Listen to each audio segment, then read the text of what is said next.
One of the indelible images we have of Melania Trump's time as First Lady was the day when she boarded a plane to go visit immigrant kids who'd been separated from their parents at the Texas border, and she wore this green jacket that said on the back, "I really don't care, do you?" After that visit, Stephanie Winston Wolkoff, in her new book, recalls what she says was a 70-minute phone call she says she had with the First Lady about that trip to the border. And I just want to read you from that part of the book. Ms. Winston Wolkoff says, quoting the First Lady here, "They all went crazy about the zero-tolerance policy at the border, but they don't know what's going on. The kids I met were brought in by coyotes, the bad people who are trafficking, and that's why the kids were put in shelters. They're not with their parents, and it's sad. But the patrols told me the kids say, 'Wow, I get a bed. I will have a cabinet for my clothes.' It's more than they have in their own country where they sleep on the floor. They are taking care nicely there." And the mothers, they teach their kids to say, "I'm going to be killed by gangs," so they are allowed to stay. They're using that line, and it's not true. Reading that quote from the First Lady aloud, it's a gut punch all of its own. But Stephanie Winston Wolkoff quotes this directly and says these are the words of the First Lady. Back with us once more for the interview is Stephanie Wolkoff. She's a former senior advisor to First Lady Melania Trump. Her new book's called Melania and Me. It's about her friendship with the First Lady and her involvement in the Trump inauguration. Ms. Winston Wolkoff, thanks again for being here. I just have to ask you if should we understand this to be a verbatim quote from the First Ladies? These are seemingly pretty insensitive comments she made about the kids she met at the border.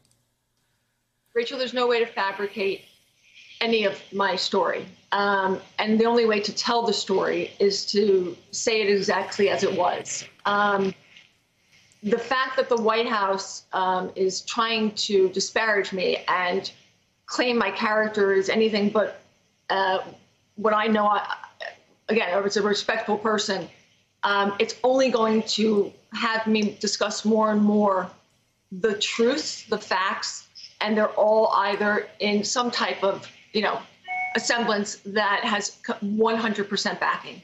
I would never do that otherwise. There's been some reporting, public source reporting around your book that says that part of the way that you can back up some of these verbatim quotes and some of these extensive, detailed anecdotes is that you do have some recordings of some of these conversations. Can you comment on that at all?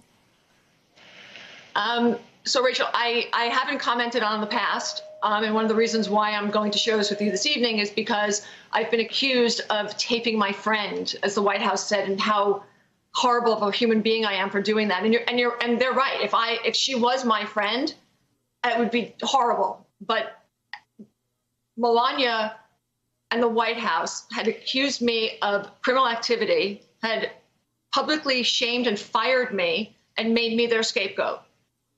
At that moment in time, that's when I pressed record. She was no longer my friend, and she was willing to let them take me down. And she told me herself, this is the way it has to be. She was advised by the attorneys at the White House that there was no other choice because there was a possible investigation into the Presidential Inauguration Committee. And that's not how you treat a friend. So I was going to do anything in my power to make sure that I was protected. And at first, I really did think maybe she would come to my aid. Maybe she would tell the truth.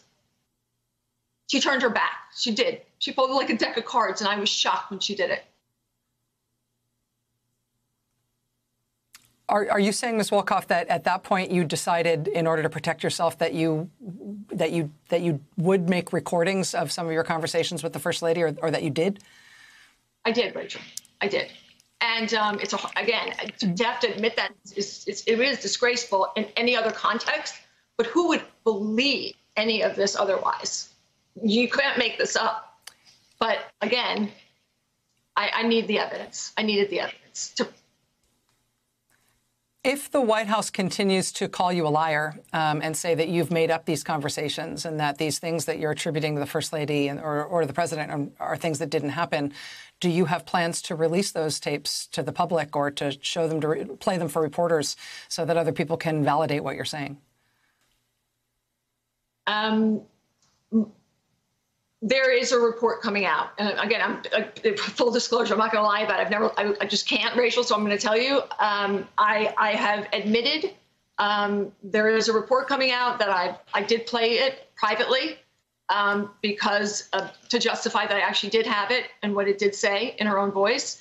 Again, the more they continue to come after me, and again, the more they continue to lie about what they've said, done, and do, the more I will continue to, prove their claims false. The last thing they should be doing is coming after me. I wanted to just write this book and move on. I didn't actually even expect them to say, I mean, of course I expected them to just say, oh, she's this and she's that, but they've gone on way too long, and I'm not going to let them take my integrity away anymore. Stephanie Winston-Wolkoff, former senior advisor to First Lady Melania Trump, key figure in the Trump inaugural. The new book is called Melania and Me, The Rise and Fall of My Friendship with the First Lady. Ms. Wolkoff, I know this is hard stuff to talk about, and I know this book was hard to write. I know because I read every word of it. I was very moved by your take on it. Thanks for the trust, for being here tonight, and good luck to you. Come back anytime. We'd be happy to have you here anytime you want to talk. Thank you. I'm honored. Thank you, Rachel.